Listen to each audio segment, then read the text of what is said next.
पद परिचय भाग 3 में सभी विद्यार्थियों का एक बार पुनः हार्दिक स्वागत है। हमने संज्ञा के पद परिचय के 2 वीडियो पढ़े हैं, विस्तार से पढ़ा है। आज हम पढ़ेंगे सर्वनाम व सर्वनाम पदों का पद परिचय। देखिए, सबसे पहले हमारे टॉपिक का नाम है सर्वनाम, जो 2 शब्दों के योग से मिलकर बना है, सर्व और नाम। सर्वनाम में सर्व शब्द का अर्थ है सभी और नाम शब्द का अर्थ है संज्ञाएं। नाम यानी संज्ञा। मैंने आपको ये बात पहले बताई है कि ग्रामर के टॉपिक में पद परिचय में जहां भी नाम आए, नाम का मतलब क्या है? संज्ञा। जैसे इसकी संज्ञा मार्कर है, नाम की जगह क्या यूज किया? संज्ञा। जैसे मेरी संज्ञा रामपाल है, जैसे इसकी संज्ञा बोर्ड है। तो देखिए, सर्व प्लस नाम से शब्द बना सर्वनाम। सर्व का अर्थ है सभी, नाम का अर्थ है संज्ञाएं, अर्थात सभी संज्ञाएं। कैसे? सभी संज्ञाओं का कार्य करेगा, सभी संज्ञाओं का कार्य करेगा। कौन करेगा? सर्वनाम। तो बुक की परिभाषा का निर्माण हो गया है अब। क्या? कि सभी संज्ञाओं को हम सर्वनाम कह सकते हैं। इस आधार पर परिभाषा बनेगी क्या? कि सभी संज्ञा मतलब संज्ञा के स्थान पर आने वाले शब्द सर्वनाम कहलाते हैं। संज्ञा के स्थान पर, अर्थात सभी संज्ञाओं के स्थान पर जो शब्द आते हैं वो सर्वनाम कहलाते हैं। इसी कारण सर्वनाम को संज्ञा का प्रतिनिधि कहा जाता है।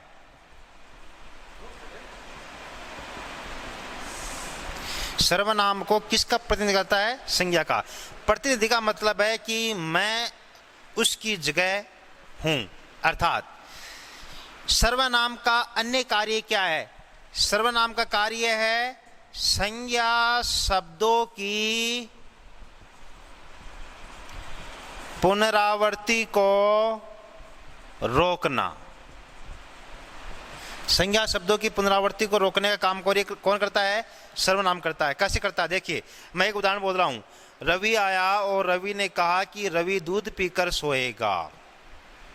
सेंटेंस ये है, लिख देता हूं।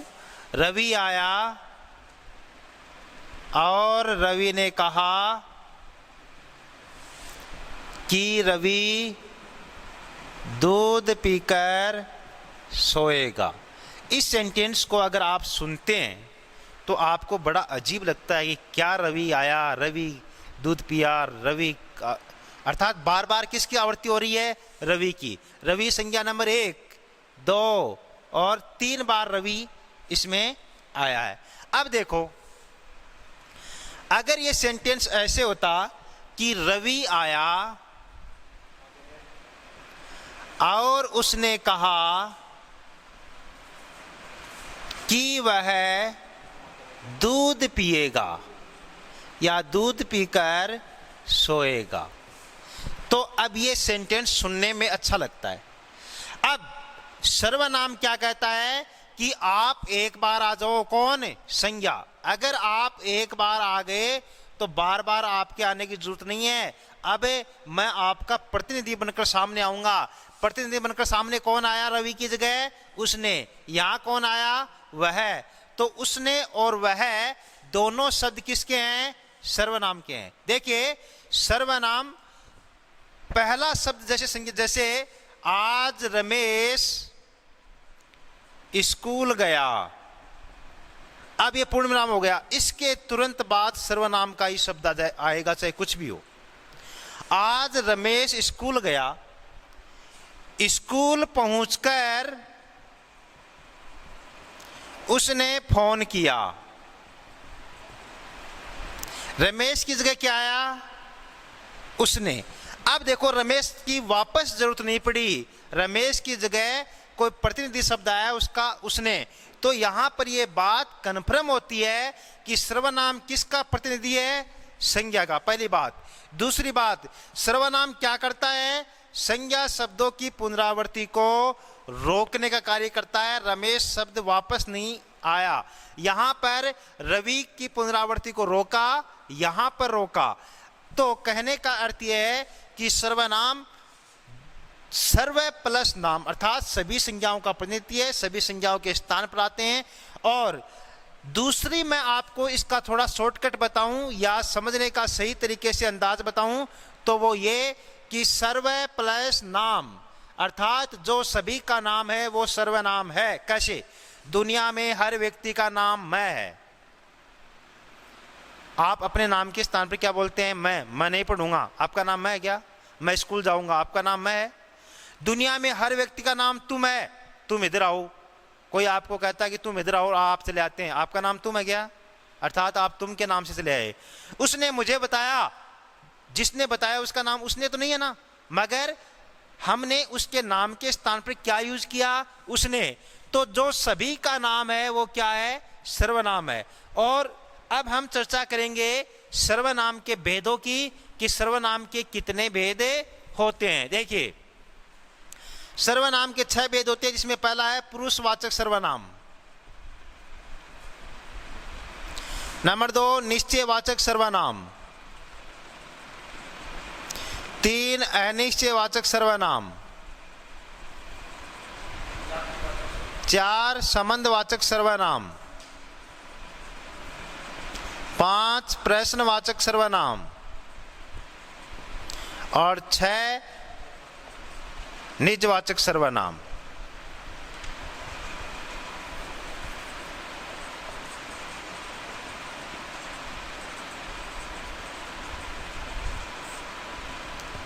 देखिए एक सेंटेंस में इसको याद करेंगे सर्वनाम के भेदों को। पुरुष, पुरुष यानी आदमी। पुरुष निश्चय और अनिश्चय के संबंध में अपने आप से प्रश्न पूछता है। एक ही सेंटेंस में 6 भेद याद हो गए। क्या? कि पुरुष यानी कोई भी आदमी ये काम होगा या नहीं होगा, निश्चय और अनिश्चय के संबंध में निज यानी अपने आप से क्या पूछता है? प्रश्न पूछता है। पुरुष निश्चय और अनिश्चय के संबंध में अपने आप से प्रश्न पूछता है। इस आधार पर सर्वनाम के कितने भेद हो गए? 6 भेद हो गए, जिसमें पहला भेद है अपना पुरुषवाचक सर्वनाम। देखिए पुरुषवाचक सर्वनाम 3 प्रकार के होते हैं। मतलब दुनिया में आदमी 3 प्रकार के होते हैं। पुरुष यानी आदमी। एक तो उत्तम पुरुष, बेस्ट आदमी मेरे जैसे। एक मध्यम पुरुष, बीच के से आप जैसे। और एक अन्य पुरुष जो रोड पर घूम रहे हैं, जिनको अपन नहीं जानते हैं। आदमी कितने प्रकार के हो गए? 3 प्रकार के। दुनिया में गया बिता से गया बिता आदमी हो जाए, वो भी अपने आप को क्या मानता है? मैं उत्तम हूं, है ना। हर आदमी अपने आप को क्या मानता है? उत्तम। तो मैं किस में आ गया? उत्तम में। अब अगर मैं उत्तम हूं, आप वीडियो को सुन रहे हैं, मैं उत्तम हूं, तो आप भी क्या हो गए? उत्तम हो गए। मैं और हम। अब मध्यम पुरुष वाले कौन से हैं? जिनके साथ अपन तू तड़ाके के साथ बातचीत करते हैं, वे मध्यम हो गए। तुम, तुम्हारा, आप, ये मध्यम हो गए। अन्य कौन है? जो रोड पर घूम रहे हैं, अपन जानते नहीं कौन कौन। वह भी घूम रहा है, उसने, उन्होंने, ये हमेशा एब्सेंट रहते हैं, प्रेजेंट रहते हैं वे। अब देखो इंग्लिश के नजरिए से आप पढ़ते हैं first person, second person and third person. सिर्फ ट्रांसलेट करना है। आई वी, यू और ही, सी, इट, दे। देखिए, उत्तम पुरुष, मध्यम पुरुष, अन्य पुरुष। अब उत्तम पुरुष हमेशा वक्ता होता है। क्या होता है? वक्ता। मध्यम पुरुष हमेशा क्या होता है? श्रोता। और अन्य पुरुष न वक्ता और न ही श्रोता। श्रोता यानी सुनने वाला, वक्ता यानी बोलने वाला। देखिए, उत्तम पुरुष फर्स्ट पर्सन, मध्यम पुरुष सेकेंड पर्सन, अन्य पुरुष थर्ड पर्सन। मैं, हम प्लस इनसे बनने वाले सभी शब्द किस में आएंगे? उत्तम पुरुष में। तुम, तुम्हारा, आप प्लस इनसे बनने वाले सभी शब्द किस में चले जाएंगे? मध्यम पुरुषवाचक सर्वनाम में। देखिए, जिन सर्वनाम शब्दों का प्रयोग परिभाषा का निर्माण कर रहे हैं, कॉमन लाइन है, सभी सर्वनाम होगी। जिन सर्वनाम शब्दों का प्रयोग, यह है आपकी कॉमन लाइन। अब परिभाषा निर्माण करेंगे। जिन सर्वनाम शब्दों का प्रयोग वक्ता के लिए किया जाता है उसे उत्तम पुरुषवाचक सर्वनाम कहते हैं। जिन सर्वनाम शब्दों का प्रयोग श्रोता के लिए किया जाता है उसे मध्यम पुरुषवाचक सर्वनाम कहते हैं। और जिन सर्वनाम शब्दों का प्रयोग न वक्ता न श्रोता बल्कि अन्य के लिए किया जाता है उन्हें अन्य पुरुषवाचक सर्वनाम कहते हैं। अब सर्वनाम को अगर आप सीखना अच्छी तरीके से तो मेरी कोई ज़रूरत नहीं है। आपकी दादी, आपकी मम्मी सर्वनाम आपको अच्छी तरीके से हमेशा सिखाती है, मगर आप सीरियसली लेते नहीं हैं बातों को, इस कारण सर्वनाम नहीं सीख पाए। जैसे आपकी दादी कहती है कि तू कहाँ गया था, आपके नाम की जगह क्या बोला? तू बोला, आपका नाम नहीं बोला ना। अब इसका मतलब आपको ये समझना चाहिए कि ये तू शब्द किसको कहा है? मुझे कहा है। अब जवाब किसको देना है? आपको। आप क्या हैं? श्रोता हैं। आप क्या हैं? श्रोता हैं। और तू किस में आ जाएगा? मध्यम पुरुषवाचक सर्वनाम में। अब आप जवाब देंगे कि मैं खेलने गया था, मैं खेलने गया था। आपने अपने नाम के स्थान पर क्या बोला? मैं। बोल कौन रहा है? आप खुद बोल रहे हैं, इस कारण आप क्या हो गए? वक्ता हो गए। तो मैं किस में चला गया? उत्तम पुरुषवाचक सर्वनाम में मैं चला गया। समझ गए? आप अपनी दादी से, आप अपनी मम्मी से सर्वनाम आराम से सीख सकते हैं। आपकी दादी आपसे बातचीत करती है तो हमेशा सर्वनाम के 5-7 वर्ड जरूर लेती है, मम्मी 5-7 वर्ड जरूर लेती है, और आप तो 15-20 वर्ड जरूर लेते हैं। बस सर्वनाम कंप्लीट। आपको देखना यह है कि सेंटेंस बोला क्या गया है, इस सेंटेंस का भाव क्या है, यह देखना है। अब जैसे उत्तम पुरुष मैं और हम, अब इनसे बनने वाले सभी शब्द मेरा, मुझे, मुझको, मुझसे, हमारा, हमें, हमको, हमसे, सभी के सभी क्या बनेंगे? उत्तम पुरुष। मध्यम पुरुष तुम, तुम्हारा, तुम्हें, तुमको, तुमसे, तुम्हारे द्वारा, तुम्हारे लिए, आपका, आपकी, आपके, आपको, सभी क्या बनेंगे? मध्यम पुरुष। वह, वे, उस, उसने, उन्होंने, सभी क्या बनेंगे? अन्य पुरुष से में चले जाएंगे। अन्य पुरुष हमेशा एब्सेंट रहता है, प्रेजेंट नहीं रहता है। वक्ता और श्रोता बात करते हैं, जैसे यार वह आज नहीं आया, मैंने उसको बताया था। अब यहाँ प्रेजेंट थोड़ी है। अगर वो प्रेजेंट होता तो क्या कहा जाता? मैंने तुम्हें बताया था। और वो प्रेजेंट नहीं है, उसके विषय में बातचीत हो रही है, मैंने उसको बताया था, मैंने उसे कह दिया था, और वह आज नहीं आएगा, और साथ ही साथ वह उसके साथ गया है, वह भी नहीं है और उस भी नहीं है, तो ये एब्सेंट रहता है, इसके संबंध में बातचीत होती है। अगर आपके इंग्लिश वाले याद हैं तो हिंदी में ट्रांसलेट कर लो। ही पुल्लिंग के लिए, सी स्त्रीलिंग के लिए, इट और दे अर्थात बहुवचन के लिए, इट निर्जीव के लिए। तो वह, वे, उस, उसने अन्य पुरुष, तुम, तुम्हारा प्लस इनसे बनने वाले शब्द मध्यम पुरुष, वह और मैं, हम प्लस इनसे बनने वाले शब्द किस में चले जाएंगे? उत्तम पुरुष में चले जाएंगे। First person, second person, third person. परिभाषा क्या है? जिन सर्वनाम शब्दों का प्रयोग वक्ता के लिए किया जाता है उत्तम पुरुष, श्रोता के लिए किया जाता है मध्यम पुरुष। जिन सर्वनाम शब्दों का प्रयोग न वक्ता न श्रोता बल्कि अन्य के लिए किया जाता है उसे क्या कहते हैं? अन्य पुरुष कहते हैं। ये थी पुरुषवाचक सर्वनाम की बातें। अब हम नंबर 2 पर पढ़ेंगे निश्चयवाचक सर्वनाम। हमारी कॉमन लाइन वही रहेगी जो ऊपर लिखी हुई है। कॉमन लाइन कौन सी लिखी हुई है? ऊपर ध्यान से देखो बोर्ड पर, कॉमन लाइन लिखी हुई है, जिन सर्वनाम शब्दों का प्रयोग, परिभाषा यहां से बनाएंगे, जिन सर्वनाम शब्दों का प्रयोग किसी व्यक्ति, वस्तु, स्थान की निश्चितता बतलाने के लिए किया जाता है उसे निश्चयवाचक सर्वनाम कहते हैं।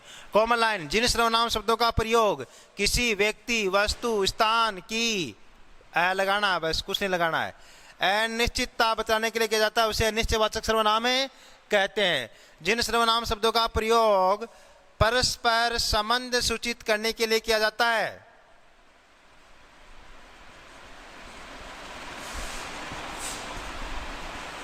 उसे संबंधवाचक सर्वनाम कहते हैं। जिन सर्वनाम शब्दों का प्रयोग कर्ता स्वयं के लिए करता है उसे निजवाचक सर्वनाम कहते हैं। जिन सर्वनाम शब्दों का प्रयोग वाक्य में प्रश्न पूछने के लिए किया जाता है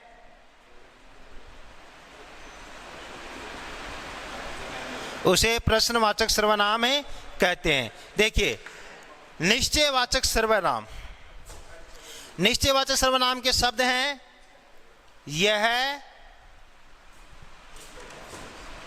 वह, ये। अनिश्चयवाचक सर्वनाम के शब्द हैं कोई, कुछ। संबंधवाचक सर्वनाम है जो, सो, जैसा, वैसा, जो, वह, जिसका, उसका।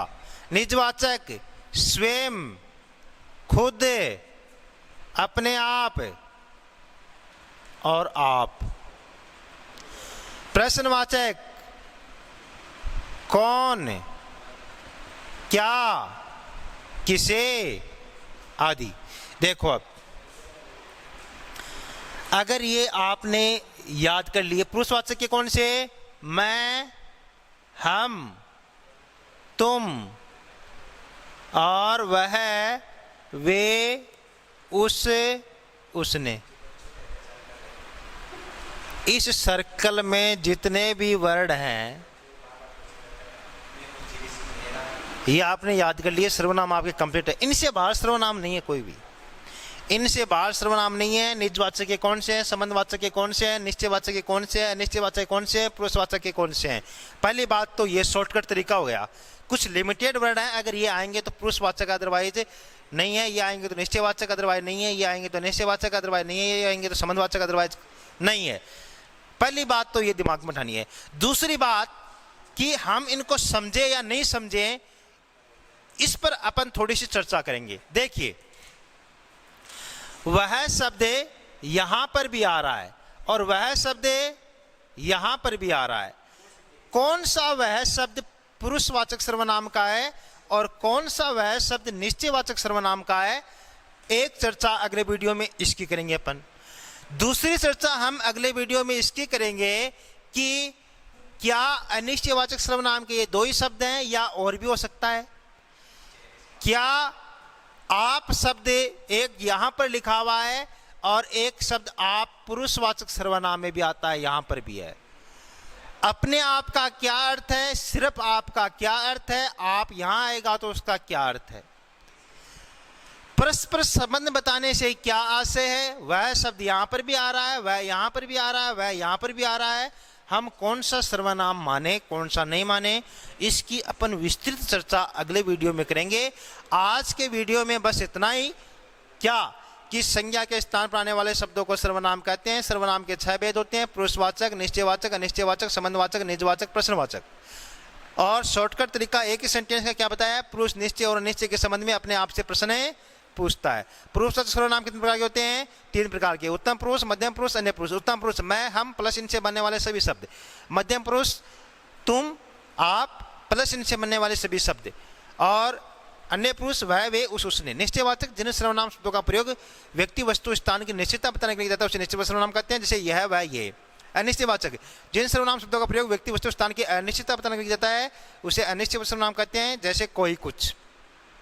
संबंधवाचक जिन सर्वनाम शब्दों का प्रयोग वाक्य में परस्पर संबंध सूचित करने के लिए किया जाता है उसे संबंधवाचक सर्वनाम कहते हैं, जैसे जो, सो, जैसा, वैसा, जिसका, उसका, और जो, वह आदि। और निजवाचक जिन सर्वनाम शब्दों का प्रयोग वाक्य में कर्ता स्वयं अपने लिए यूज करता है उसे निजवाचक सर्वनाम कहते हैं, स्वयं, खुद, अपने आप और आप। प्रश्नवाचक जिन सर्वनाम शब्दों का प्रयोग वाक्य में प्रश्न पूछने के लिए जाता है उसे प्रश्नवाचक सर्वनाम कहते हैं। ये बातें हमने इस वीडियो में जानी है, सभी सर्वनाम के भेदों की परिभाषाएं, उनके शब्द। अब ये शब्द इस सर्वनाम का होगा वो कैसे होगा, हमें कोई संदेह नहीं हो, इस बात की चर्चा हम नेक्स्ट वीडियो में विस्तार से करेंगे। आज के लिए बस इतना ही, धन्यवाद।